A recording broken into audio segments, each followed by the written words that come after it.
সুবহানাল্লাহ। নাই ওই প্রশ্নটা সাজানো শুধু একজন নবীর কাছে, সেই নবীর নাম হলো জনাবে মুহাম্মদ সাল্লাল্লাহু আলাইহি ওয়াসাল্লাম। ওই প্রশংসার ঝান্ডা, প্রশংসার পতাকা তলে সমস্ত নবী রাসূলগুলো অনেক হবে। আর সেই নবী রাসূলদের নেতা হবেন জনাবে মুহাম্মদ সাল্লাল্লাহু আলাইহি ওয়াসাল্লাম। ভালো লাগে নতুন শুনতে ভালো লাগে। ঘুমাসে আমার সাথে কথা বলবেন। হাদিস থেকে বলছি জনাবে মুহাম্মদ সাল্লাল্লাহু আলাইহি ওয়াসাল্লাম বলেন, মানুষ যখন দিক বিদিক ছোটাছুটি করবে তখন মানুষগুলোকে ডাক দেবো, ডাকিয়ে সেখানে একটা ভাষণ দেবো। ওই ভাষণ দেওয়ার ক্ষমতা আল্লাহ খোদা আমাকে দিয়েছেন। আর আমার নাম হচ্ছে মুহাম্মদ সাল্লাল্লাহু আলাইহি ওয়াসাল্লাম। মানুষগুলো যখন কিয়ামতের ময়দানে একেবারে দিক হয়ে যাবে, কোন দিকে যাবে, কোন দিকে যাবে, কি করবে, নবী রাসূল সেজদা এভাবে পড়বে, ইয়া নাফসি করতে থাকবে। কার কি অবস্থা হয় বলা যায় না, আমার নবী সেজদায় পড়ে যাবে। তবে আমার নবী ইয়া নাফসি করার জন্য নয়, আমার নবী দাবি নিয়ে আল্লাহ তাআলা নিয়ে করতে পারে সেজদা দেবে। আমার নবী করতে যত পর্যন্ত আমার উম্মতের নাজাত পাবে না, ততক্ষণ পর্যন্ত আল্লাহ সেজদা থেকে পাঠা তুলবো না। সুবহানাল্লাহ। ও প্রিয় মানুষরা, মসজিদে এসে বসতে পারেন না, মসজিদে আসলে শরীর চুলকায়, হুজুরের বিরুদ্ধে আলোচনা করেন, হুজুরের বিরুদ্ধে আলোচনা করেন, বেশি আলোচনা করেন, আপনি আলোচনাটা দিতেও পারতেন। কাল কেন আমাদের ময়দানে কাদের কাদের নবী মুহাম্মদ সাল্লাল্লাহু আলাইহি ওয়াসাল্লাম সাফায়াত করবে? যারা এই মসজিদের মুসল্লি, যারা মসজিদে আসে পাঁচ ওয়াক্ত নামাজ পড়ে, তাদেরকে সাহাবায়ে একরাম জিজ্ঞেস করলো, এই বিশাল কিয়ামতের ময়দান, ওই ময়দান বলতে ইয়া রাসূলুল্লাহ, ইয়া হাবিবাল্লাহ, আপনি কিভাবে আপনার উম্মতদেরকে বেছে বের করবেন? জনাব মুহাম্মদ সাল্লাল্লাহু আলাইহি ওয়াসাল্লাম বললেন, এখানে অনেক ঘোড়া আছে, কয়েক আছে, অনেক ঘোড়া আছে, একটা জান্নাত কবর বলে ছেড়ে দেওয়া হয়, যে ঘোড়ার কপালে আছে চাঁদ অঙ্কিত আছে, এরকম ঘোড়া যদি ছেড়ে দেওয়া হয় তাহলে তোমরা খুঁজে বের করতে পারবা কি পারবা না? সাহাবায়ে আজমাইন বললেন, হ্যাঁ অবশ্যই আমরা খুঁজে বের করতে পারবো। রাসূলুল্লাহ সাল্লাল্লাহু আলাইহি ওয়াসাল্লাম বললেন, তোমরাই দেখছো আমার মধ্যে যারা নামাজি হবে, যারা নামাজ পড়বে, তাদের কপালে নূর চমকাতে থাকবে, আসলে তোমরা যাদের কপালে নূর চমকাবে, আমি বলবো তারাই আমার উম্মত। সুবহানাল্লাহ। আমার উম্মত তারাই হবে যারা আমার কথার উপর অনুসরণ করেছে, এই পরিমাণ বাড়াইয়াও কোনো কর্ম করে নাই, মাথা বলি বলে নাই, এই কথা বলে নাই, মুহাম্মদের সাথে বেশি খুশি নবী যা বলেন নাই এমন কর্ম যখনই শুনেছে, এই কর্মটা আমি করেছি, এই ইবাদতটা আমি করেছি, কিন্তু আমি যখন শুনলাম এটা নবী বলেন নাই, সাথে সাথে তওবা করেছে, আল্লাহ আমি এতদিন জানতাম না, এখন তওবা করছি, এখন আল্লাহ মাফ করে দেন, আল্লাহ সাথে মাফ করে দেবে। আল্লাহ তাআলা পবিত্র কালামে হাকিমে বলেছেন, আতিউল্লাহ ওয়া রাসূলাহু ইন কুনতুম মুমিনিন। যদি তুমি মুমিন হয়ে থাকো, তাহলে এক নাম্বার অন্তত করবা, দুই নাম্বারে অন্তত করবা রাসূলুল্লাহ। কারণ রাসূলুল্লাহ সাল্লাল্লাহু আলাইহি ওয়াসাল্লামের আনুগত্য করা মানে আল্লাহ আনুগত্য করা। এই লাস্টে কথা বলেছে, আপনারা বুঝেছেন, এই কুনতুম মুমিনিন, যদি তুমি মুমিন হয়ে থাকো।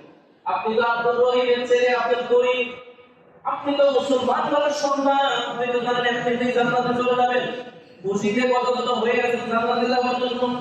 আল্লাহ রাব্বুল আলামিন বলে, তুই যদি মুমিন হস তাহলে রাসূলের কথা শুনবি, রাসূলের আনুগত্য করবি, আল্লাহর আনুগত্য করবি। তার মানে আপনাকে ধমক দিয়েছে, আপনি মুসলমান, মানবে মুসলমান হওয়ার পরেও বোঝা যায় আপনার ভিতরে ঈমানের মধ্যে সমস্যা আছে। আর ওই ঈমান যতক্ষণ পর্যন্ত ঠিক না করবেন, ততক্ষণ পর্যন্ত মুমিন হতে পারবেন না, ততক্ষণ পর্যন্ত মুমিন হতে পারবেন না। এখন আপনাকে তাহলে সেই কত বোঝাই বললাম, ও প্রিয় ভাইরা, যে সিস্টেমে মিলাদ করেন, এই মিলাদ রাসূলুল্লাহ সাল্লাল্লাহু আলাইহি ওয়াসাল্লাম আমলে ছিল না, রাসূল বলেন নাই। ও প্রিয় ভাইরা, কান শুনুন, মরিদা থেকে বুঝুন, হৃদয় দিয়ে বুঝেন। আমি প্রতি সাহেব মিলাদ না পড়ালে আপনি আরেকজন ভাড়া দিয়ে এনে এখানে মিলাদ পড়ান। আপনার কত বড় স্পর্ধা দেখে নবী যেটা বুঝে নাই সেটা আপনি বলেছেন। আপনার স্পর্ধাগুলো দেখে সাহাবায়ে আজমাইন হয়েছে কাজ করেন। সাহাবায়ে আজমাইন একটা কাজকে বাড়াইয়া করেন। রাসূল যা বলেছে হুবহু তাই করেছে, তার চাইতে বাড়তি কোনো কর্ম করার নাই। কিন্তু আপনি বাড়তি কর্ম এই মিলাদ যুক্ত করলেন কেন? এই বাড়তি কর্ম মিলাদটা কেন যুক্ত করলেন? আমি যদি মিলাদ না পড়ি, আমার তো যদি মিলাদ না পড়ে, বহু মসজিদ আছে মসজিদের মিম্বার থেকে তার চাকরি শেষ হয়ে যায়। মিলাদের বিপক্ষে যদি একটা কথা বলা হয় সাথে সাথে চাকরি নয়। আর আপনার যদি একটা বাপ দাদা করেছে, আমি বলি আপনার বাপ দাদারা করেছে, দাদারা কি করেছে? দাদারা কি করেছে? 1400 বছর আগে দাদারা কি করেছে? 1400 1450 বছর আগে দাদারা যা করেছে ওই দাদাদের কথা শোনা জরুরি, নাকি 100 বছর আগের দাদার কথা শোনা জরুরি? 100 বছর আগের দাদার মিথ্যা হতে পারে, 1400 বছর আগের দাদার কথা মিথ্যা হতে পারে। আমি যতই বলি আপনি অবশ্যই কত মুমিন, যতই আপনাকে বলি কিন্তু আপনার কানের কাছে যায় না। আপনার ঘুরে কথা একটাই, আপনার বাবা আমার দাদারা যা করেছে সেটাই হুজুরেরা নতুন নতুন কথা আবিষ্কার করে, নতুন নতুন কথা দেয়। আমি বলবো হুজুরেরা নতুন নতুন দেয় না, এই মাঝখানে যারা কথাগুলো ঢুকিয়ে দিয়েছে তারা হুজুর ছিল না, তারা মুনাফিক ছিল, তারা জান্নাতের পায়তারা করেছে। কারণ আপনাকে আমি বলেছি মদিনার মসজিদে নববী যেখানে সবুজ গম্বুজ আছে, নবী যেখানে শুয়ে আছে, ওখানে গিয়ে আপনি একবার বলেন ইয়া নবী সালাম আলাইকা, অথবা আপনি যে সিস্টেমে আপনি পড়েন ওই পড়াগুলো আপনি সেখানে গিয়ে পড়েন, দেখবেন কান্নার দাঁড়িয়ে একটাও মাটিতে পড়বে না, সব আপনার গায়ের মধ্যে পড়বে। তারা কি ইসলাম বুঝে না? তারা ইসলাম বুঝে। আমি ইসলাম বুঝে আমাদের আপনি আবেগটা কেমন?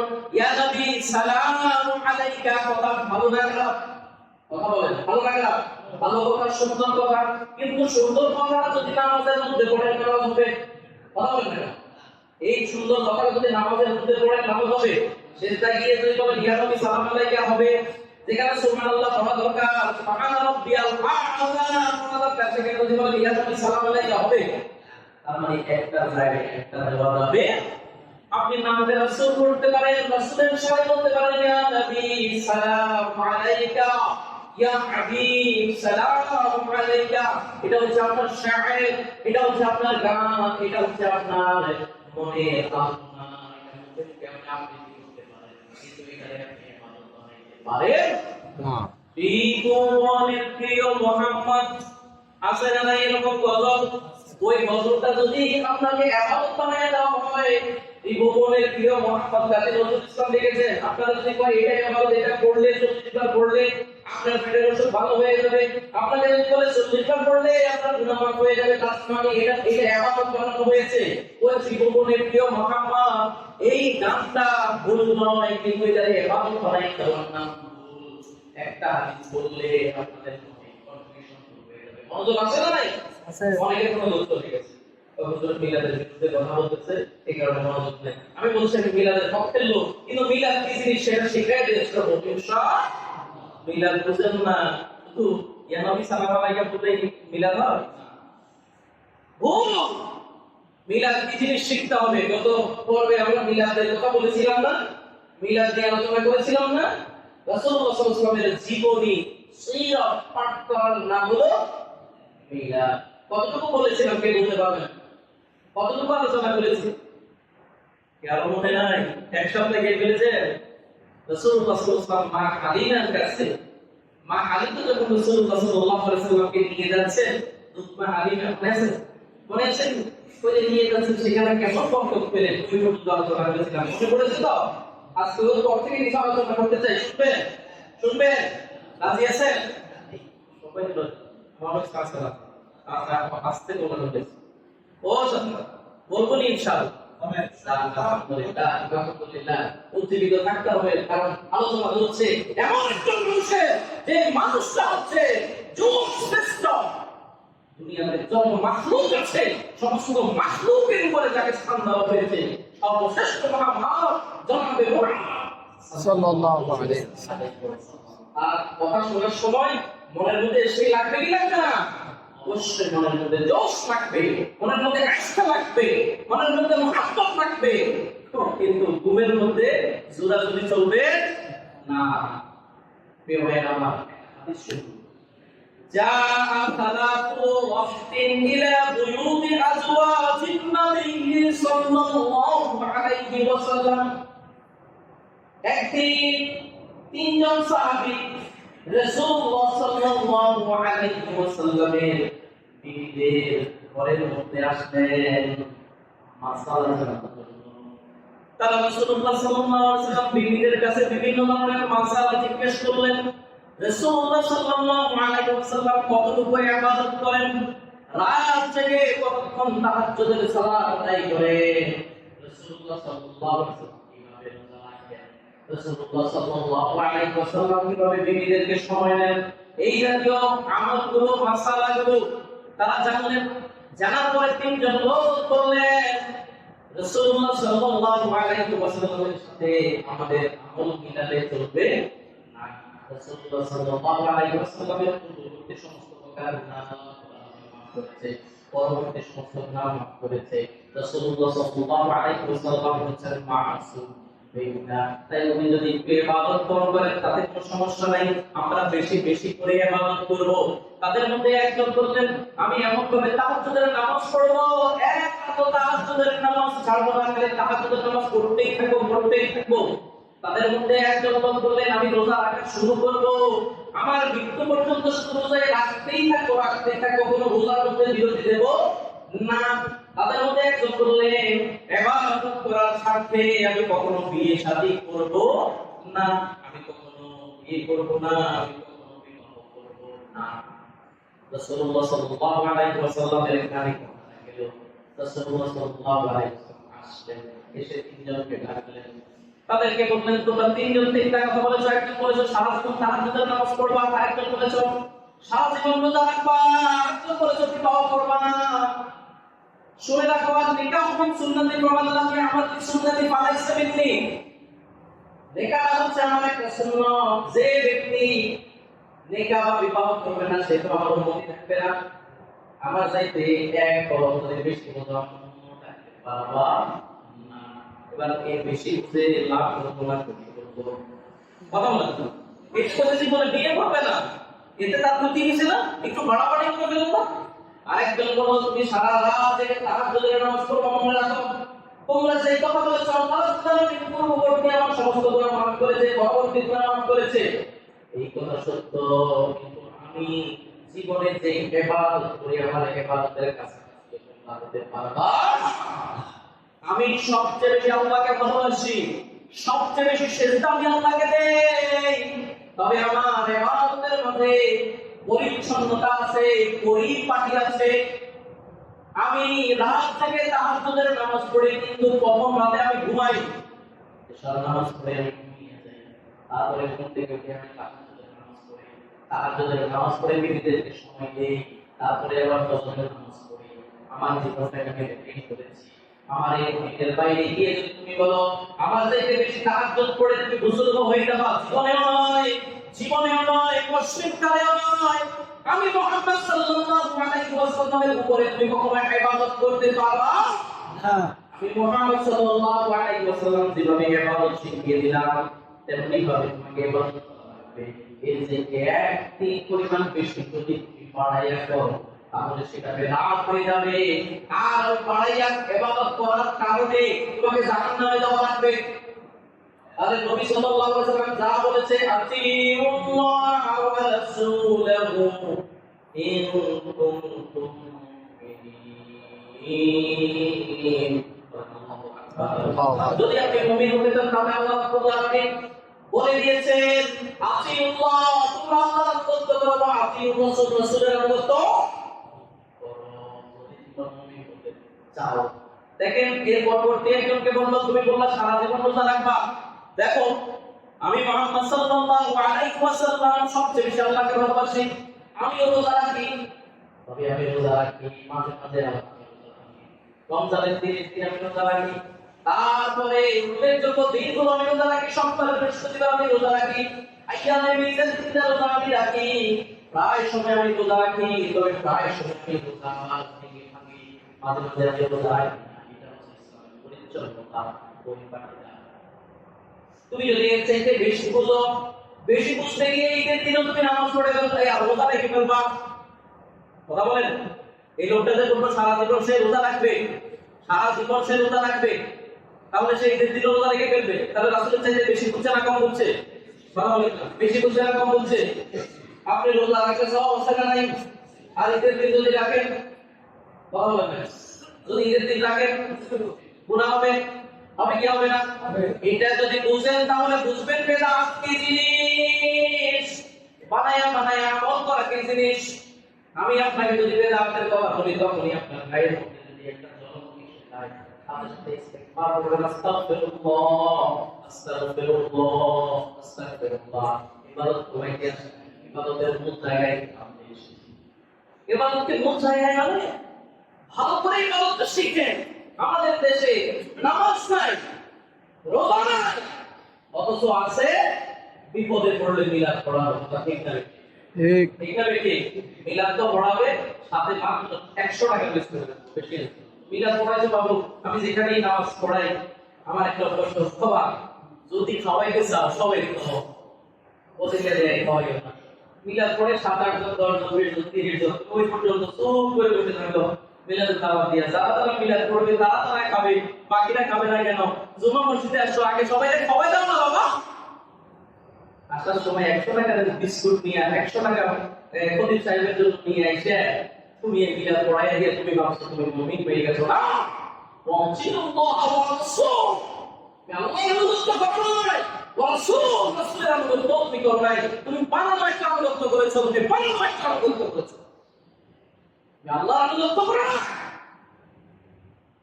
তোমাকে যদি মুমিন হতে হয় তাহলে সরাসরি রাসূল যেভাবে বলেছে ঠিক সেভাবেই তোমাকে চলতে হবে, তার বাইরে একচুল পরিমাণ তোমাকে চলা যাবে আওয়াজ দিয়ে বলেন, চলা যাবে না, চলা যাবে না।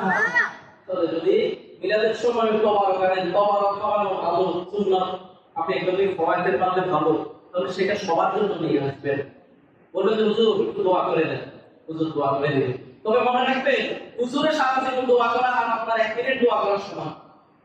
হুজুর সারা জীবন আপনার জন্য কাঁদবে, আপনি ভাড়া 100 টাকা দিয়ে হুজুরের দোয়া করাইছেন, হুজুর আপনার জন্য, আপনার ব্যথা, আপনার শরীরের মাঝে জ্বর এসেছে, ওই ব্যথা অনুভব হুজুর করবে না।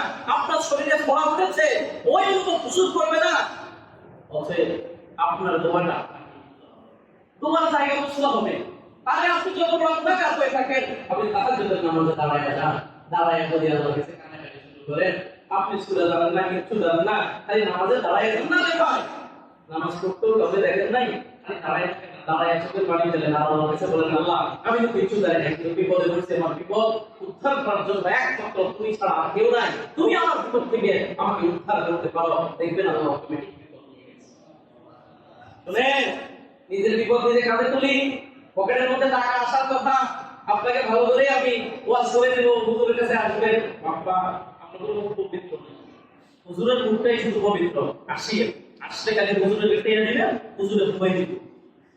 হুজুরের ভক্তি থাকা ভালো, আলেম বাবার ভক্তি থাকা ভালো, পানি পড়া তেল পড়া জায়েজ আছে, কিন্তু কথা হচ্ছে যে আপনাকে আগে নিজের পড়াটা নিজে করতে হবে, নিজে আগে মুমিন হওয়া লাগবে। কথা বোঝা গেছে কি যায়? বোঝা গেছে কি যায় নাই? তো বলছি কুল আতিউল্লাহ ওয়া রাসূলহু, আল্লাহ রাব্বুল আলামিন শিখিয়ে দিয়েছেন আল্লাহর অনুগত করো, রাসূলের অনুগত করো। ওয়া আতিউল্লাহ ওয়া রাসূলহু ইন কুনতুম মুমিনিন। তাহলে বোঝা গেছে মুমিন হওয়া লাগবে। যদি হতে চান তাহলে অনুগত করতে হবে আল্লাহ এবং তার রাসূলের। তো শেষ যে হাদিসটা আপনাদেরকে বলছিলাম যে 3 জন লোক গেল, 3 জন লোক গিয়ে একটু বেশি বুঝেছে। একজন লোক বলল যে সে জীবনে কি তাহাজ্জুদের নামাজ ছাড়বে না, আরেকজন লোক বলল সে রোজা ছাড়বে না, আরেকজন বলল যে সে বিবাহ করবে না। তো রাসূল সাল্লাল্লাহু আলাইহি ওয়াসাল্লাম দাওয়াত দিলেন, নিকাহু বিসুন্নতি ফাওয়াল্লাযী ইয়াকুলু বিসুন্নতি ফালাইসা মিন্নি। এটা নিকাহ করা আপনি সুন্নাত, তুমি মিয়া ইবাদতের কথা বুঝাইয়া তুমি নিকাহ করবে না, তাহলে তুমি আমার উম্মতের অন্তর্ভুক্ত হতে পারবা? কথা বলে না পারবা? এই যে একটা ব্যালেন্স এই হাদিস থেকে আমরা জানলাম, একটা ব্যালেন্স শিখানো হলো। তাহলে আপনাকে তাহাজ্জুদ পড়া লাগবে, রাতের বেলা ঘুমাতেও কথা বলুন না, কথা বলছেন না, তাহাজ্জুদ পড়া লাগবে, রাতের বেলা ঘুমাতেও হবে। আপনাকে রোজা রাখা লাগবে, আবার সারা দিনগুলো রোজা রাখা যাবে, আবার অতিরিক্ত রোজা রেখে শরীর নষ্ট করা যাবে। সোমবার বৃহস্পতিবার নাকি আমি বীজের রোজা মাসের মধ্যে এই রোজাগুলো রাখলে রাসূল সাল্লাল্লাহু আলাইহি ওয়াসাল্লামের সুন্নাত পালিত হয়ে যাবে। Mana kaya sunnati faqad ahabbani man ahabbani kana mu'min fil jannah. আপনি যদি রাসূল সাল্লাল্লাহু আলাইহি ওয়াসাল্লামকে নিজে পালন করেন, অন্যদেরকে বলেন, নিজে পালন করে অন্যদেরকে বলেন, তাহলে মূলত কি আপনি রাসূল সাল্লাল্লাহু আলাইহি ওয়াসাল্লামের সুন্নাতকে উজ্জীবিত করলেন। যে ব্যক্তি রাসূল সাল্লাল্লাহু আলাইহি ওয়াসাল্লামের সুন্নাতকে উজ্জীবিত করে, উজ্জীবিত বুঝেন, এটা মরে গেছিল, এটা আবার উজ্জীবিত করা, এটা অনেকে ভুলে গিয়েছিল, আবার স্মরণ করায়া দেওয়া। এটাকে যদি আপনি করতে পারেন, তাহলে বলেন রাসূল সাল্লাল্লাহু আলাইহি ওয়াসাল্লাম বলেন, সে ব্যক্তি আমাকে ভালোবাসে, আর যে ব্যক্তি আমাকে ভালোবাসে তার সাথে জান্নাত হবে। আমার সাথে এরকম দুইটা মানে কাছাকাছি। এই দুই আঙ্গুল দিয়ে কি বুঝেছে? যদি এই দুই আঙ্গুল বুঝেন তাহলে বোঝা গেছে তো, আর এই দুই আঙ্গুল মানে কি কাছাকাছি জান্নাত হবে। তাহলে ব্যালেন্স বুঝলাম, রোজা রাখতে হবে, রোজা রাখতে হবে রাসূল যেভাবে রোজা রেখেছে সেভাবে, বুঝে গেছে কথা?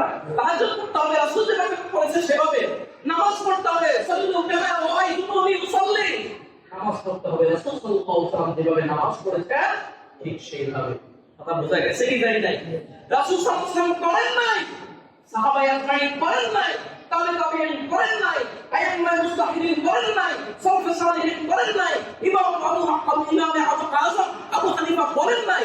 এমন কোন কর্ম বানাই আপনি যদি করেন, মনে রাখেন ডাক্তার বাড়ির জন্য রেডি থাকেন, আপনার আমল কবুল হবে না, আপনি প্রকৃত মুমিনই হতে পারেন নাই। এটা কোরআন দিয়ে আপনাকে প্রমাণ করে গেলাম। তবে আল্লাহ রাব্বুল আলামিন যদি চায় আমরা বেদাত থেকে মুক্ত হতে পারবো তো ইনশাআল্লাহ। বেদাত থেকে মুক্ত হতে পারবো তো? বেদাত থেকে মুক্ত হতে গেলে কি আপনার মনে কষ্ট নেওয়ার কোনো দরকার আছে? আরে ও হুজুরে কি কইছে, ও হুজুরে কি কইছে, ও হুজুরে কি কইছে? আরে কোরআন আপনাকে কি বলেছে আপনাকে সেটাই যেতে হবে। তবে একটা কথা আপনাকে বলে যাই, আমি আপনাকে এই কথা বলে যাই নাই, কোথাও যদি আপনি মিলাদ করতে দেখেন সেখানে হাঙ্গামা করে জায়গাটা নষ্ট করে ফিতনা সৃষ্টি করে দিবেন, এমন কোন মেসেজ আমি আপনাকে দিয়ে যাই, যারা পড়ে তাদেরকে দিয়ে আপনি আক্রমণ করে পড়ানো থেকে উঠতে পারবেন না, তাদেরকে ভালোবেসে উঠতে পারবেন। আপনি হাঙ্গামা করা আরেক ফিতনা। আমাদের বাংলাদেশে এখন আছে যে মাসালা একটা জানছে এর উপর হাত বাঁধতে হবে, এই মাসালা এটা জানার পরে যারা নিচে বাঁধে ভাই তাদের অবস্থা শেষ। এই ব্যক্তি মনে করো যারা নিচে বাঁধছে এদের নামাজি হবে, ঠিক না বেটি? ঠিক না বেটি?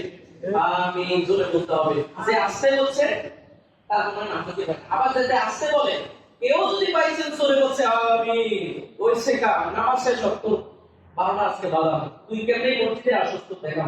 বাংলাদেশে হলো এই জাতীয় হিংসাত্মক বিষয়, মাসলাকি বিষয়, মাসলা এই বিষয়গুলো নিয়ে বিতর্ক করা যাবে, বুঝতে হবে নিজের ভিতরে আমল আছে। বুঝা গেছে কথা? বুঝা গেছে কথা? তবে আমি বলি আপনি যে মুস্তাহসান একটা আমল নিয়ে বাড়াবাড়ি করবেন, এরকম বাড়াবাড়িতে আপনি যাইেন না। কিছু আগে বলেছে এটা মুস্তাহসান, তবে অধিকাংশ ওলামায়ে কেরামের মতে আমরা যে সিস্টেমে মিলাদ করি এই মিলাদটা বেদাত এবং বেদাত। তবে এটা নিয়ে বাড়াবাড়ি করা যাবে, ঝগড়াঝাটি করা যাবে, কোন হুজুর যদি মিলাদ না পড়ে জোর করে তাদের মিলাদের জন্য বাধ্য করা যাবে। আমি কি মিডল লেভেলে আপনাকে কখনো বোঝাতে পেরেছি? আপনার বুঝ আপনি নিয়ে নেন, আপনার বুঝ আপনি নিয়ে নেন, এই নিয়ে কোনো মারামারি নয়, কাটাকাটি নয়। আজকে মসজিদ থেকে বের হওয়ার পরে এক পক্ষ বলবেন হুজুর ভালো বলেছে, এক পক্ষ বলবেন হুজুর ঠিক বলে নাই, অমুক হুজুরের বলছে মিলাদ যায়, তাহলে এই হুজুর কেন বললো, এই হুজুরের কথা ঠিক নয়, এই জাতীয় কথা বলে আপনি কি মন করে আরো ঢুকাবে? ঠিক অতএব এগুলো নিয়ে আপনার বাড়াবাড়ি করা যাবে, বাড়াবাড়ি করা যাবে। আয়াত হচ্ছে আপনাদের তো লাকাদ কানা লাকুম ফি রাসূলিল্লাহি উসওয়াতুন হাসানাহ। আল্লাহ রাব্বুল আলামিন বলে দিচ্ছে আমাদের জীবনটা কেমন ভাবে করতে হবে, এমন ভাবে করতে হবে রাসূল সাল্লাল্লাহু আলাইহি ওয়াসাল্লামের জীবনটা যেমন, রাসূল সাল্লাল্লাহু আলাইহি ওয়াসাল্লামের জীবনটা যেমন তার জীবনে করতে হবে এবং তার মতো করে এই জন্যই রাসূল সাল্লাল্লাহু আলাইহি ওয়াসাল্লামের মিলাদ সম্পর্কে জানার দরকার আছে না? অবশ্যই জানার দরকার আছে। মিলাদ মানে হলো জন্ম, মিলাদ মানে মেওয়াদ শব্দ থেকে এসেছে, ওয়ালাদ শব্দ, ওয়ালাদ এর হচ্ছে মূল অক্ষর, জন্মবিদ্যাত্ম রাসূলুল্লাহ সাল্লাল্লাহু আলাইহি ওয়াসাল্লামের জন্মের বিষয়ে বলেছিলাম। প্রিয় ভাইরা আমার, রাসূলুল্লাহ সাল্লাল্লাহু আলাইহি ওয়াসাল্লামের জন্মের সুনির্দিষ্ট তারিখটা জানা হয় নাই। কারণ রাসূলুল্লাহ সাল্লাল্লাহু আলাইহি ওয়াসাল্লাম ঈসা আলাইহিস সালাম ছিলেন। ঈসা আলাইহিস সালামের বেশি ভক্তি করতে করতে করতে করতে ঈসা আলাইহিস সালামের আল্লাহ হয়েছে। নাউজুবিল্লাহ। খ্রিস্টানরা আল্লাহ মানে কয়টা? তিনটা। কথা বললেন না কয়টা? খ্রিস্টানরা বলে আল্লাহ তিনটা, আল্লাহ একজন, আল্লাহ মরিয়ম একজন, ঈসা আলাইহিস সালাম আল্লাহর পুত্র। নাউজুবিল্লাহ বলেন না? ইমামের সাথে বলেন নাউজুবিল্লাহ। আল্লাহ কয়জন? কয়জন? বেশি বাড়াবাড়ি করতে গিয়ে বানায় ফেলছে আল্লাহর পুত্র। খ্রিস্টানরা ঈসা আলাইহিস সালামের জন্মদিন হিসাব করে তারা কেক কাটে। এখন বাংলা জমিনেও কেক কাটা হয়, বলেন নাউজুবিল্লাহ। এই কারণে বেদাত এমন এক জিনিস, সেটা বাড়তে থাকে বাড়তে থাকে বাড়তে থাকে বাড়তে থাকে। মিলাদুন নবীর নামে বিভিন্ন জায়গায় ওরস হয়, নামাজ হয়, গান হয়, বাদ্য হয়। বলছে তারা নাকি ওরস করে, এক ওয়াক্ত নামাজ পড়ে না, কোরআনের মধ্যে নামাজের কথা কোথায় আছে? নবীর নিয়ে নাচানাচি করলে নাকি ইবাদত হয়ে যাবে। তারা মূলত নবীর আশিক নয়, তারা মূলত সালিক, তারা মূলত সালিক, তারা মূলত জমিনে ফিতনা ফাসাদ সৃষ্টি করাই তাদের মূল উদ্দেশ্য এবং লক্ষ্য। উদ্দেশ্য এবং লক্ষ্য। প্রিয় ভাইরা আমার, রাসূলুল্লাহ সাল্লাল্লাহু আলাইহি ওয়াসাল্লামের এই জন্ম তারিখটা জানেন নাই? হাদিস শরীফে সহিহ হাদিসে এসেছে, তোমরা আমাকে নিয়ে এমন কোনো বাড়াবাড়ি করো না যে বাড়াবাড়িটা ঈসা আলাইহিস সালামের উপরে করেছিল। তাই রাসূলুল্লাহ সাল্লাল্লাহু আলাইহি ওয়াসাল্লাম আল্লাহর প্রেরিত বান্দা এবং রাসূল, যুগের সর্বশ্রেষ্ঠ মহামানব, যিনি সারা মাখলুকাতে তার চাইতে উৎকৃষ্ট আর কোনো মাখলুক নাই। সুবহানাল্লাহ। এটা হলো আমাদের ঈমান। কিন্তু এটা বাড়াইয়া কখনো রাসূলকে আল্লাহ বানানো যাবে না। বলেন না নাউজুবিল্লাহ। তাহলে রাসূলুল্লাহ সাল্লাল্লাহু আলাইহি ওয়াসাল্লামের জীবনের আগে দেখেন, রাসূলুল্লাহ সাল্লাল্লাহু আলাইহি ওয়াসাল্লামকে নিয়ে যারা বাড়াবাড়ি করে তারাও বেয়াদব। রাসূলুল্লাহ সাল্লাল্লাহু আলাইহি ওয়াসাল্লামকে যারা গালি দেয় তারাও বেয়াদব। এরকম বেয়াদবের একটা গল্প বলে আপনাদেরকে নবীর সিরাত থেকে কিছু অংশ বলে আজকে শেষ করে দেব। গল্প বলবো? আরে হাদিসের গল্প, আমার গল্প বলবো, বানানো গল্প। আবু লাহাবের ছেলের নাম হলো উতাইবা। আবু লাহাব এমন একটা নিকৃষ্ট লোক ছিল যে রাসূলুল্লাহ সাল্লাল্লাহু আলাইহি ওয়াসাল্লাম যখন কালিমার বাণী সর্বপ্রথম উচ্চারণ করেছিল তখন থেকে বিরোধিতা শুরু করেছে। তার মৃত্যু পর্যন্ত বিরোধিতা করেছে।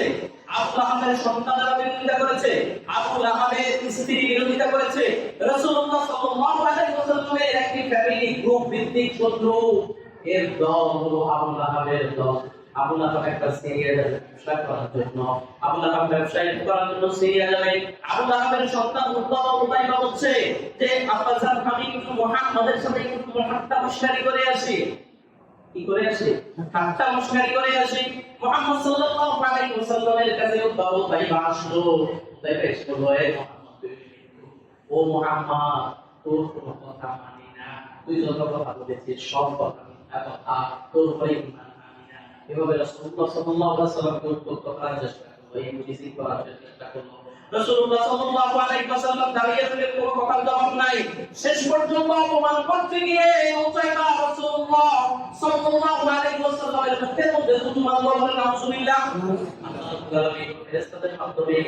ফেরেশতাদের মাধ্যমে সেটা প্রোটেকশন করলেন। রাসূলের মুখে উতাইবা করতে দিলে রাসূল সাল্লাল্লাহু আলাইহি ওয়াসাল্লাম ছিলেন দয়ার নবী, কখনো বদদুয়া দিলেন না। কিন্তু রাসূলুল্লাহ সাল্লাল্লাহু আলাইহি ওয়াসাল্লাম এই বদদুয়া দিয়ে দিলেন যে জন্তু জানোয়ারের যে কুকুর আছে, নির্দিষ্ট হিংস্র ওই কুকুরগুলোর মধ্য থেকে একটা কুকুর এসে চতুষ্পদ জন্তু এসে তোমাকে আক্রমণ করুক, এমন বদদুয়া দিয়ে দিলেন। আল্লাহুম্মা সাল্লিত আলাইহি কালবাম মিন কালাবিক, তোরে হিংস্র বন্য কুকুর করে ধ্বংস করুক, এমন ভাবে রাসূলুল্লাহ সাল্লাল্লাহু আলাইহি ওয়াসাল্লাম এই বদদুয়া দেওয়ার সাথে সাথে উতাইবা পরিজার মধ্যে কম্পন শুরু হয়ে গেল। কারণ সেই খুব ভালো করে জানতো মুহাম্মদ সত্য নবী। তাদের হিম্মত কারণে তারা মানত না, কিন্তু নবী মুহাম্মদ সাল্লাল্লাহু আলাইহি ওয়াসাল্লাম সত্য নবী, এই কথাই চূড়ান্ত, এই কথাই ঠিক। তার পরিজার মধ্যে কম্পন শুরু হয়ে গেল, কাঁপছে কাঁপছে কাঁপছে, পরিজারা কাঁপছে। বাবার কাছে গিয়ে বলতো, বাবা এমন অবস্থা, এমন অবস্থা, আমি কি করবো? আমি তো ভয় পাচ্ছি। বাবা বলছে, কারণ শাস্তি মুহাম্মদ যদি করে বদদুয়া দিতে, আমি বাপ ধরে বাঁচাইতে পারবো মনোযোগ আছে সবার? আমি বাপ করে বাঁচাইতে পারবো? কে বলে? আবু লাহাব বলছে আমি তোকে বাঁচাইতে পারবো না, তুই আজকে শেষ। তারপরে হচ্ছে এদিকে প্রোটেকশন দিতে হবে। তারা সিরিয়া থেকে তখন হলো রাত হয়ে গেছে, রাতে তারা তাবু কাটিয়েছে। এখন ছেলে যেহেতু বদুয়া প্রাপ্ত, তার কাছ থেকে রাসূলুল্লাহ সাল্লাল্লাহু আলাইহি ওয়াসাল্লামের কাছ থেকে বদুয়া প্রাপ্ত, ছেলের প্রোটেকশন দিচ্ছে এমন জায়গায়, সামনে বহু লোক, বহু কাফেলার লোক রাখছে, একেবারে শেষ এমন একটা মাঝখানে জায়গা করছে যাতে পশ্চিম কালেও কোনো বন্য কুকুর মানে হলো বাঘ, নেকড়ে, চতুষ্পদ জন্তু খায় না। কি আসে তো বলা যায় না, কি আসে তারা বুঝতে পারছে আসবে, তো চারপাশে অনেক প্রোটেকশন দিল। আর এই ইয়াসি করছে উতাইবা, উতবা ইয়াসি করছে যে মুহাম্মাদের বদুয়া দিয়ে আজকে আমার কিছু একটা হবে। রাতের বেলা ঘুমাতে পারছে না, এমন সময় একটা বন্য বাঘ এসে গেছে। একটা বাঘ এসে যখন আক্রমণ করা শুরু করলো, এরে ধরে কাউকে খায় না, শুধু গ্রামটা নেয় ছেড়ে দেয়, গ্রামটা নেয় ছেড়ে দেয়, এরকম গ্রাম নিতে একেবারে উতাইবা গেছে। উতাইবা বলতো আজকে আমাকে কেউ বাঁচাতে পারবে না, মুহাম্মাদের বদুয়া কাজে লেগে গেছে, আমাকে এখন এই নেকড়ে ছিঁড়ে ফিরে খাবে। ঠিকই নেকড়ে তার কাছে গেল, তাকে নিয়ে তার বর্তনটা আলাদা করে দিল, ছিঁড়ে ফিরে খণ্ড বিখণ্ড করে দিল। আল্লাহু আকবার। মুহাম্মদ সাল্লাল্লাহু আলাইহি ওয়াসাল্লামের উপর বেয়াদবির দুইটা লক্ষণ। একটা হলো মুহাম্মদ সাল্লাল্লাহু আলাইহি ওয়াসাল্লাম এমন কর্ম করেন না, এই কর্মগুলো নিচে করা, সমাজে প্রতিষ্ঠিত করা। আর দ্বিতীয় কর্ম হলো নবী মুহাম্মদ সাল্লাল্লাহু আলাইহি ওয়াসাল্লামকে গালি দেওয়া, বিদ্রূপ করা, নবী সাল্লাল্লাহু আলাইহি ওয়াসাল্লামের চরিত্র নিয়ে কথা বলা। আমরা একটা ব্যাপারে সবসময় সচেতন আছি, নবী মুহাম্মদ সাল্লাল্লাহু আলাইহি ওয়াসাল্লামের চরিত্র নিয়ে কথা বললে আমরা নাদাই তাকবীর ধ্বনি দিয়ে তার বিরুদ্ধে কথা বলি। চাই সে ফ্রান্সের হোক, চাই সে আমেরিকার হোক, চাই সে শেখ হাসিনা হোক, চাই সে বিল ক্লিন্টন হোক, সেই হোক আমরা আন্দোলন করি। কিন্তু নবী মুহাম্মদ সাল্লাল্লাহু আলাইহি ওয়াসাল্লামের নামে যে বেদাতগুলো হয়, ওই বেদাতের বিরুদ্ধে আমরা কথা বলি না। দুই কারণে। একটা হচ্ছে এই বেদাত যারা করছে অনেকেই না বুঝে করে, আবার অনেকে পরিকল্পিতভাবে বুঝে করে। আল্লাহ রাব্বুল আলামিন এই বেদাত মুক্ত জীবন যাপন করার তৌফিক দান করুন সকলকে, আমিন। প্রিয় ভাইরা আমার, মান আমিলা, যে ব্যক্তি আমল করে, মান আমিলা, যে ব্যক্তি আমল করে, এমন আমল করে সেই আমলটা রাসূলুল্লাহ সাল্লাল্লাহু আলাইহি ওয়াসাল্লামের আমল নয়, ফাহুয়া রাদ্দুন, সেই আমলটা কি হয়ে যাবে? বাতিল হয়ে যাবে। কে বলেছে? জনাবে মুহাম্মদ সাল্লাল্লাহু আলাইহি ওয়াসাল্লাম। এই আমার কথা কি বেশি ভারী মনে হয়? আমার কথাগুলো বোঝা যায়? বোঝা যায়? বোঝা গেছে নবী যেই কাজ করে নাই, এই কাজ যদি আপনি করেন তাহলে সেই আমল বাদ। আর কোরআন বলছে আপনি মুমিন হতে পারেন না, তাহলে আপনি মুমিন না হলে জান্নাতে কিভাবে যাবেন? আপনি মুমিন না হলে রাসূল সাল্লাল্লাহু আলাইহি ওয়াসাল্লামের শাফায়াত কিভাবে আপনি পাবেন? রাসূল সাল্লাল্লাহু আলাইহি ওয়াসাল্লামের শাফায়াত পেতে হলে রাসূল সাল্লাল্লাহু আলাইহি ওয়াসাল্লামের একনিষ্ঠ শরীর হতে হবে। রাসূল সাল্লাল্লাহু আলাইহি ওয়াসাল্লাম যেভাবে বলেছে সেভাবে কাজ করতে হবে। উনি যা নিষেধ করেছে তা করতে হবে না। রাসূল যা করে নাই তা বানাই আমার করার প্রয়োজন। তাহলে শেষ কি বলছিলাম? মানা আমেলা লাইসা আলাইহি ফাহুয়া রাদ্দুন। যদি নবীর আমল না হয় তাহলে সেটা কি হয়ে যাবে? বাতিল হয়ে যাবে। জান্নাতের একটা সুসংবাদ দিয়ে দিচ্ছি, দেখেন জান্নাতে কারা যাবে বলছে হাদিস শরীফে, মা আকালা তাইয়্যিবা, যে ব্যক্তি হালাল খানা খাবে, হালাল রিজিক অন্বেষণ করবে। হালাল কি? একদম সহজ কথা, হালাল যা খাবে হালাল খাবে, হালাল রিজিক অন্বেষণ করবে, এই ব্যক্তি জান্নাতে যাবে। ওয়া আমিলা ফি সুন্নতি, যে ব্যক্তি রাসূলুল্লাহ সাল্লাল্লাহু আলাইহি ওয়াসাল্লামের সুন্নতকে যথাযথভাবে পালন করবে। ওয়া আমিনান নাসু বিওয়াইকা দাখালাল জান্নাহ, যে ব্যক্তি মানুষের কোনো ক্ষতি করবে না, মানুষের কোনো অনিষ্ট করবে না, তার মাধ্যমে মানুষ ক্ষতিগ্রস্ত হবে না, এই তিন প্রকারের মানুষ, তিন জাতির মানুষ, তিন বিভক্তের মানুষ জান্নাতে অটোমেটিকলি ভাবে চলে যাবে। একবার জোরে চিল্লায় বলি সুবহানাল্লাহ। প্রিয় ভাইরা, আমরা রাসূল সাল্লাল্লাহু আলাইহি ওয়াসাল্লামের মিলাদ নিয়ে কথা বলেছিলাম। শেষ 5টা মিনিট রাসূল সাল্লাল্লাহু আলাইহি ওয়াসাল্লামের মিলাদের একটু অংশ করব। রাসূলুল্লাহ সাল্লাল্লাহু আলাইহি ওয়াসাল্লামের রহমতের নবী, সেই রহমতের আলোচনা করতে গিয়ে গত জুমায় বলেছিলাম রাসূলুল্লাহ সাল্লাল্লাহু আলাইহি ওয়াসাল্লাম কেমন রহমত, যে রহমতের এই শিশুটাকে যখন মা হালিমা হাতে নিলেন সাথে সাথে তার স্তনের মাঝে অনেক দুধ এসে গেল, এবং সে তার ওই সন্তানকে, দুগ্ধবশু একটা সন্তান ছিল, ওই সন্তানকেও খাওয়ালো, নবী মুহাম্মদ সাল্লাল্লাহু আলাইহি ওয়াসাল্লামকে খাওয়ালো। মা হালিমা রাদিয়াল্লাহু তাআলা আনহা, মা হালিমা তার যে একটা দাদা ছিল, এই দাদাটা হৃষ্টপুষ্ট হয়ে গেল। গত জুমায় বলেছি, তাই একটু সংক্ষিপ্ত বলছি। আর যে ওট ছিল, ওটের মধ্যে যথেষ্ট পরিমাণ দুধ আসলো এবং তারা যথেষ্ট পরিমাণ খেলো। খাওয়ার পরেও আরো দুধ বেঁচে গেল, অন্যদেরকে খাওয়াইতে পারবো, এত রহমত দিয়ে দিয়েছে। রাসূল সাল্লাল্লাহু আলাইহি ওয়াসাল্লাম যে ফ্যামিলিতে গিয়েছে ওই ফ্যামিলি ধনী হয়ে গেছে।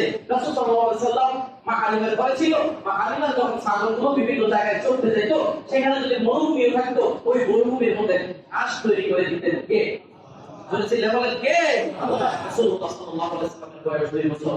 রাসূল সাল্লাল্লাহু আলাইহি ওয়াসাল্লামের দুধ খাওয়া শেষ, রাসূল সাল্লাল্লাহু আলাইহি ওয়াসাল্লামকে ফিরিয়ে দিবে। মা হালিমা মনে মনে চিন্তা করতেছে, আরে এত সুন্দর শিশু, এত সুন্দর, পৃথিবীতে এত সুন্দর মানুষ তো আর হয় নাই, এত আদর, এত যত্ন, 2টা বছরে এই সন্তানটা একটা বারের জন্য আমাকে কষ্ট দেয় নাই, এমন একটা সন্তানের কারণে আমি ধনী হয়ে গেছি, এমন সন্তানটা যদি আরো কিছুদিন আমার কাছে থাকতো। এমনি চিন্তা ভাবনা করতে করতে মা হালিমা গেলেন মা আমিনার কাছে, গিয়ে খুব ছোট হয়ে বললেন যে আমার কাছে মনে হয় ছেলেটা আমার কাছে আরো কিছুদিন থাকলে ভালো হয়। মা আমিনা বললেন, আমিও এটা মনে মনে চিন্তা করতেছি, মক্কায় দুর্ভিক্ষ চলছে, আমার ছেলেটা মাশাআল্লাহ আপনার এখানে প্রাকৃতিক পরিবেশে থেকে যে পরিমাণ হৃষ্টপুষ্ট হয়েছে, ওইভাবে আরো কিছুদিন থাকা দরকার। মক্কার অনেক গরম, অনেক দুর্ভিক্ষ, এখানে রাসূল সাল্লাল্লাহু আলাইহি ওয়াসাল্লাম মুহাম্মদের জন্য উৎকৃষ্ট জায়গা নয়, আপনি নিয়ে যান। মা হালিমা খুশি হয়ে যান, আরো উন্নতি, আরো উন্নতি, আরো উন্নতি দিয়ে দিয়েছেন কে? আল্লাহ। মা হালিমা গেলেন, আরো 2 বছর গেল, 4 বছর। নবী সাল্লাল্লাহু আলাইহি ওয়াসাল্লামের বয়স কে বলেছে 5 বছর। এমন সময় একজন সার্জারি ডাক্তার আসলো আসমান থেকে। সার্জারি ডাক্তার এসে রাসূলুল্লাহ সাল্লাল্লাহু আলাইহি ওয়াসাল্লামকে বলছে, ও মুহাম্মদ, তুমি তো আল্লাহর প্রেরিত মানুষ, তোমাকে একটা সার্জারি করা লাগবে। তোমার ভিতরে কিছু অংশ আছে, মানুষের অংশ আছে, এটা মনুষ্যত্ব, প্রত্যেক মানুষের ভিতরে থাকে, আর এই অংশটা হলো শয়তানের অংশ। এই অংশটা আমরা সার্জারি করে আজকে কেটে ফেলে দিব। নবী মুহাম্মদ সাল্লাল্লাহু আলাইহি ওয়াসাল্লাম আল্লাহর বান্দা, প্রেরিত রাসূল, ছোট্ট হলেও বুঝে গেছে যে এটা আল্লাহর পক্ষ থেকে আল্লাহর দূত জিবরাইল আলাইহিস সালাম এসেছে। সাথে আরো 2 জন ফেরেশতা ছিল, তারা মুহাম্মদ সাল্লাল্লাহু আলাইহি ওয়াসাল্লামকে শোয়াই ফেলেছে। তার বুক থেকে সার্জারি সিজার করা হয়েছে, মানে কেটে ফেলা হয়েছে। কেটে জমজমের পানি দিয়ে তার কলিজা এবং অন্যান্য যে পার্টসগুলো আছে এই পার্টসগুলোকে ভালো করে ধৌত করে ওই যে একটা অংশ আছে শয়তানের অংশ, ওই অংশটা কেটে হাতে নিলেন, হাতে নিয়ে বললেন এটা হলো শয়তানের অংশ। নবী মুহাম্মদ, তোমার পূর্ববর্তী সমস্ত গুনাহ আল্লাহ মাফ করে দিয়েছে, পরবর্তী সমস্ত গুনাহ আল্লাহ রাব্বুল আলামিন মাফ করে দিয়েছে। তুমি হলো বেগুনাহ, তুমি হলো মাসুম, আর এই অংশটা তোমার থাকার কোনো প্রয়োজন নাই। এই কারণে এটা আল্লাহ রাব্বুল আলামিন হুকুম দিয়েছে, তাই আমরা এটা কেটে ফেলে দিয়েছি। সুবহানাল্লাহ। এটাকে বলা হয় বক্ষ বিদারক সিনাসা। রাসূলুল্লাহ সাল্লাল্লাহু আলাইহি ওয়াসাল্লামের 4 বছর কেউ বলেছে 5 বছর বয়সে সিনাসা হয়েছে। এমন অবস্থা, মা হালিমার কাছে গেল, মা হালিমা টেনশনে পড়ে গেল, এটা কি হলো? একজন বাচ্চা আছে পালার জন্য, বাচ্চা পালতেছে, এখন এই বাচ্চারা এইভাবে সিজার গুলোকে নবী মুহাম্মদ সাল্লাল্লাহু আলাইহি ওয়াসাল্লাম ছোট মানুষ যা বুঝাইতে পারছে, কিন্তু হালিমা, মা হালিমা একেবারে মনের মধ্যে ভয় লেগে গেল, না এই ছেলেকে আর বেশি দিন রাখা যাবে না। 6 বছর বয়স হয়েছে, নিয়ে গেছে মা আমিনার কাছে পৌঁছে দিয়েছে। মা আমিনা, ধরেন আপনার সন্তানটাকে আপনার কাছে পৌঁছে দিলাম, বুঝতে পেরেছেন? মা আমিনা শুকরিয়া আদায় করলেন যে আপনি যে যত্ন করে আমার সন্তানকে ফেলেছেন, আমি শুকরিয়া আল্লাহ রাব্বুল আলামিনের কাছে। তারা একে অপরের কাছে বিদায় হয়ে গেল। মা আমিনা এবার চিন্তা করলেন যে অনেকদিন তো বাবা তোমার সাথে দেখা নাই, তোমার বাবার কবর হলো ইয়াসরিব, ইয়াসরিবের নাম হলো মদিনা, মদিনার পূর্ব নাম ছিল ইয়াসরিব, ইয়াসরিবের কবর আছে, আর তোমার নানার বাড়ি দেখার প্রয়োজন আছে, তোমাকে তো কখনো ওখানে নিয়ে চলো তোমার নানার বাড়িতে নিয়ে যাই। নানার বাড়িতে নিয়ে গেলেন তারা, সেখানে গেল।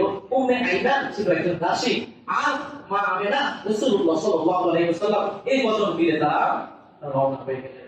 ভাই একটা 30 বেজে গেছে, আমি কি আর 5 মিনিট বলবো? বলেন। 5 মিনিট বলবো? আব্দুল্লাহ লাগে না আপনার? লাগে থাকবে। আল্লাহু আকবার। থাকবে। থাকবে। আমি ভাবছি যে আমার মুসল্লি তো হবেই না, আমার মুসল্লি আসবে না, কারণ আলোচনা যেহেতু বেশি করে বিরক্তিতে মুসল্লি থাকবে না। মুসল্লি আলহামদুলিল্লাহ ভালোই আছে, খারাপ নাই। দেখেন মা আমিনা, উম্মে আইমান, উম্মে আইমান তো দাসী না, এই দাসী রাসূলুল্লাহ সাল্লাল্লাহু আলাইহি ওয়াসাল্লাম, রাসূলুল্লাহ সাল্লাল্লাহু আলাইহি ওয়াসাল্লামের পিতার নাম ছিল আব্দুল্লাহ। আব্দুল্লাহর কবর জিয়ারত করলেন, জিয়ারত করে তারা নানার বাড়িতে বেরিয়ে তারা আবার ফিরে আসলেন। আবার স্থানে যখন আসলেন, ওই স্থানে আসার পরে রাসূলুল্লাহ সাল্লাল্লাহু আলাইহি ওয়াসাল্লামের আম্মা জান মা আমিনা অসুস্থ হয়ে পড়লেন। আর সেখানে তিনি অসুস্থ অবস্থায় কিছুক্ষণ কাটালেন এবং পরবর্তী সময়ে মা আমিনা দুনিয়াতে চললেন। এই ইয়াতীম সন্তান যাই পৃথিবীতে আসার আগে বাবা মরে গেল, তার মাটা ছিল থাকা অবস্থায় পালক ছিল, আর যখন মাকে পেল তখন মাটাও মারা গেল। আল্লাহ চাইলে নবীকে দুনিয়াতে কোন পরীক্ষা ছাড়াই রাখতে পারতো। দেখেন কেমন পরীক্ষা, আপনি একবার চিন্তা করেন না। ছোট বয়সে বাপের হারাইছেন, বাপের দেখেন নাই, আর যখন মারা পাইছেন তখন মারাও চলে গেছে। কত দুঃখী আমার নবী মুহাম্মদ সাল্লাল্লাহু আলাইহি ওয়াসাল্লাম। এবার উম্মে আইমান এবং রাসূলুল্লাহ মিলে তাকে সেখানে দাফন করলেন এবং দাদা আব্দুল মুত্তালিবের কাছে নিয়ে গেলেন। দাদা আব্দুল মুত্তালিব রাসূলুল্লাহ সাল্লাল্লাহু আলাইহি ওয়াসাল্লামকে জড়িয়ে ধরলেন। লাঠি রে, জন্মের আগে বাবারে হারিয়েছিস, আমাদের কাছে ছিলি না, মাটার এখন আদর যত্ন পাবি, এখন মাটাও চলে গেছে। দাদা তুমি কোন চিন্তা করো না, দাদা আমি আব্দুল মুত্তালিব যতদিন জীবিত আছি কোন মানুষ তোমার দিকে খারাপ দৃষ্টিতে তাকাইতেও পারবে না, তোমার কোন ক্ষতি করা তো দূরের কথা। দাদা আব্দুল মুত্তালিবের একটি অংশ বললেই আপনারা বুঝতে পারবেন, দাদা আব্দুল মুত্তালিব কাবা গৃহের ধারক এবং বাহক ছিলেন। তিনি কাবার অঞ্চলে কুরাইশ বংশের সর্দার ছিলেন, গণ্য প্রধান ছিলেন। তার একটা সিংহাসন ছিল, আসন ছিল। এই আসনে আব্দুল মুত্তালিব ছাড়া আর কেউ বসতো না। আর নবী মুহাম্মদ সাল্লাল্লাহু আলাইহি ওয়াসাল্লাম গিয়ে সেখানে বসে গেলে চাচারা পুরো পুরো এটা তোমার দাদার সিট, এটা ওর বাবার সিট, এটা সন্তানের সিট, এখানে বসা যায় না। নবী মুহাম্মদ সাল্লাল্লাহু আলাইহি ওয়াসাল্লাম উঠে যেতেন, দাদা এসব এটা কোনো স্বাভাবিক সন্তান নয়, আমার কাছে মনে হচ্ছে যুগ শ্রেষ্ঠ সন্তান, এটা আমার স্বাভাবিক নাতি না, আমার কাছে মনে হচ্ছে এটা আল্লাহর দূত। কখনো রাসূলুল্লাহ সাল্লাল্লাহু আলাইহি ওয়াসাল্লামের নাম ছিল মুহাম্মদ, ওই মুহাম্মদ এখানে বসার পরে তারে কখনো উঠাইয়া দিয়ে আমার দেয়া বলি তোমরা চিন্তাও করি না। সুবহানাল্লাহ। তারা আব্দুল মুত্তালিবের কেমন আশ্রয় ছিলেন, কেমন প্রটেকশনে ছিলেন, কিন্তু কিছুদিন পরে তারা আব্দুল মুত্তালিব মারা গেলেন। এবার রাসূলুল্লাহ সাল্লাল্লাহু আলাইহি ওয়াসাল্লাম একেবারেই গেলেন, কেউই তো নাই, কিন্তু দাদা আব্দুল মুত্তালিব মারা যাওয়ার আগে একটা ওসিয়ত করেছেন আবু তালেবকে, তার চাচা আবু তালেবকে, যদি আমার কিছু হয়ে যায়, বুড়ো হয়ে গেলে অনেক কিছু মনে আসে না, মনে আসলে বুড়ো মানুষ অনেক সময় ওসিয়ত করে যে তুমি এটা করিও, ওই জমিটা মুখে দিও, মীমাংসা এভাবে করে দিও, বাবা তুমি ঘরের বড় ছেলে, তখন তোমার কাছে এই দায়িত্বটা দিয়ে গেলাম, অনেকে বলে না এইভাবে ছিল। খুবই নম্র ভদ্র আল্লাহওয়ালা একজন মানুষ। ওই আমলে যেই ভাবে তারা দিন পালন করতো, ওই দিন অনুযায়ী খুবই আল্লাহওয়ালা একজন মানুষ, ধার্মিক একজন মানুষ এবং খুব সরল একজন মানুষ, ভালো একজন মানুষ, তাকে দায়িত্ব দিচ্ছে। এবার আবু তালেব তাকে বলতে পারে আইও চাচা, আমি তোমার অভাব পূরণ করতে পারবো না, মা নাই, বাবা নাই, তোমার দাদাটাও চলে গেছে, আমি তোমার অভাব পূরণ করতে পারবো না, এই কথা বলতে পারবো আমি যতদিন জীবিত আছি তুমি মুহাম্মদ সাল্লাল্লাহু আলাইহি ওয়াসাল্লাম এর উপর কেউ শক্তিশালীভাবে আক্রমণ করা তো দূরের কথা, কেউ তোমার দিকে চাইতেও পারবে না, তোমার একটা পছন্দ করা তো দূরের কথা, তোমার কাছে এসে ফু দেওয়ার সাহসও করবে না। আবু তালেবের কাছে সময় চলে যাচ্ছে, আবু তালেবের কাছে যখন আলোচনা হলো, মক্কায় এমন একটা ঘটনা ঘটলো, মক্কায় বৃষ্টি নেই, আপনাদের বৃষ্টি কম হয়, খরা খুবই কম, বৃষ্টি প্রয়োজন, সবাই যে যার তো দোয়া করছে, আল্লাহর কাছে দোয়া তো কবুল হয় না। আবু তালেবের কাছে আসছে, কি করা যায়? আবু তালেব বলছে আমার কাছে একটা মেশিন আছে, একটা চাবি আছে, এই চাবিটা ঘুরাইলেই কাজ হয়ে যাবে। চাবিকে, চাবির নাম হলো মুহাম্মদ সাল্লাল্লাহু আলাইহি ওয়াসাল্লাম। মুহাম্মদ সাল্লাল্লাহু আলাইহি ওয়াসাল্লামের চাচা এদিকে আসেন, কাবা শরীফের পাশে শুধু দাঁড়া লাগাই আপনি দাঁড়ায় থাকেন আর আল্লাহর কাছে বলে দেন আমাদের বৃষ্টির জন্য। রাসূলুল্লাহ সাল্লাল্লাহু আলাইহি ওয়াসাল্লাম কাবা শরীফের পাশে যখন আসলেন, এখানে শুধু মরুভূমি, কাবা শরীফের উপরে শুধু আগুন আর আগুন, এমন উত্তপ্ত আগুন ছিল। নবী মুহাম্মদ সাল্লাল্লাহু আলাইহি ওয়াসাল্লাম যখন কাবার সাথে হেলান দিলেন, সাথে সাথে মেঘ এসে তাকে চারপাশ থেকে প্রোটেকশন দিয়ে দিল। রাসূলুল্লাহ সাল্লাল্লাহু আলাইহি ওয়াসাল্লাম শুধু আল্লাহকে বলতেন, আল্লাহ একটু বৃষ্টি দরকার, এমন বৃষ্টি দিলেন সিরাজগঞ্জ দূর মধ্যে আছে, এমন বৃষ্টি হলো মনে হয় যেন বন্যা হয়ে যাবে। বলেন সুবহানাল্লাহ। আবু তালেব বুঝে গেছে, আবু তালেব আগে থেকেই দেখতো, নবীর দিকে যাইতো, মেঘ নিয়ে যাইতো, নবীর দিকে যাইতো, রহমত নিয়ে যাইতো, নবী যার ভক্ত তার স্বর্ণ হয়ে যেত। আবু তালেব আগে থেকে টের পাইছে, কুরাইশ বংশের লোকেরা, তার বংশের লোকেরা, ওই আবু জাহিলরা যে ঈমান আনে নাই, আবু লাহাব ঈমান আনে নাই, তারা কিন্তু ছোটবেলা থেকেই জানে নবী মুহাম্মদ সাল্লাল্লাহু আলাইহি ওয়াসাল্লাম সাধারণ কোনো মানুষ নয়, তিনি বিশ্বমানব। আগে থেকেই জানতো, পরে লোকেরা জানে না কোন ছেলে একটার হাতে আঙুল 6টা, কাপড় দিলে এত জোরে লাগে, এই গোমর ফ্যামিলির লোকেরা জানে না, জানে কি জানে না যে খবরদার এটা তো খবর গেছে, 6 আঙ্গুলের খাবার অবস্থা খারাপ হয়ে যাবে। এরকম আছে না নাই? এরকম অনেক খবর আছে। রাসূলুল্লাহ সাল্লাল্লাহু আলাইহি ওয়াসাল্লাম যে বিশ্ব মানব, বিস্ময়কর মানব, যোগ সৃষ্ট একজন মানুষ, এটা তার ফ্যামিলির লোকেরা জানতো। আবু তালেব জানতো, যেভাবে তার ফ্যামিলির প্রত্যেকটা লোক তেমনি ভাবে জানতো। দেখেন, আবু তালেব একবার যাবে ব্যবসা করার জন্য সিরিয়া। আগে যাচ্ছেন, শেষ করে দেবে, একদম শেষ কনক্লুশন। সিরিয়া যাবে। সিরিয়ায় যখন গমন করলো, সিরিয়ায় গমন করার পথে একজন পাদ্রী, মানে খ্রিস্টান যাবে, খ্রিস্টানদের যে প্যাগোডা আছে, সেটা আসলে উপাসনালয় আছে, গির্জা আছে, ও গির্জা থেকে একজন পাদ্রী দৌড়াইয়া নামছে। দৌড়াইয়া নেমে বললো যে, তোমাদের মাঝে একজন বালক আছে, ওই বালকটাকে আমি খুঁজতেছি। কেন? ওই বালকের মাঝে আমি আলাদা কিছু সতর্ক কিছু পেয়েছি, তার নাম হলো মুহাম্মদ। ওই যে বালক, এটার নাম মুহাম্মদ। চেহারার দিকে তাকায়া তিনি বললেন যে হ্যাঁ, তার নামই মুহাম্মদ। আপনাদের ডাকতে এটা বলেছে, এই সেফে রেখো, কারণ এ তো সাধারণ কোনো মানুষ নয়, এ তো শেষ জামানার নবী মুহাম্মদ সাল্লাল্লাহু আলাইহি ওয়াসাল্লাম। কেমন বুঝলেন? বাকি তোমরা যখন আসছিলা, তখন আমি দেখতে পেলাম সমস্ত প্রকার কাজ কাছাড়ি হতে শুরু করে পানির নিচের মাছ পর্যন্ত বিদ্যন্ত আন্তরিকতার সহিত তাকে সেজদা করা শুরু করে দিয়েছে। আল্লাহু আকবার। আর কি আছে? আরেকটা দিয়ে আমি প্রমাণ করে দেবো। রাসূল সাল্লাল্লাহু আলাইহি ওয়াসাল্লামকে ডাকলেন, দেখি পিঠের মাঝে একটা নবুয়তী মহর, ওই মহরটা দেখা গেছে। দেখেন, আমি যা সন্দেহ করেছি তার প্রমাণ এই নবুয়তী মহর আছে। আবু তালেব, তোমাকে আমি বলে রাখি, এই ছেলের প্রতি যত্ন নেওয়া লাগবে। এই ছেলেকে এখনই তুমি সেভ করো, এখানে সেখানে যত্ন করো, এই ছেলেকে পাঠাইয়া দিও না, এই ছেলের যত্ন প্রিয় ভাই আমার। আরো আলোচনা মনে আছে, ইনশাআল্লাহ আপনারা যদি চান আমার আলোচনা ফাঁকে একটু করে রাসূল সাল্লাল্লাহু আলাইহি ওয়াসাল্লামের মিলাদটা আপনাদেরকে শোনায়া যাব ইনশাআল্লাহ। রাজি আছেন তো? আজকে কয়েকদিন হয়ে গেছে, আর বেশি সময় নেব না। আজকে বিদায় দিচ্ছি। ওয়া আখিরু দাওয়ানা আলহামদুলিল্লাহি রাব্বিল আলামিন। কনক্লুশন, যে বিষয় নিয়ে আলোচনা করেছি,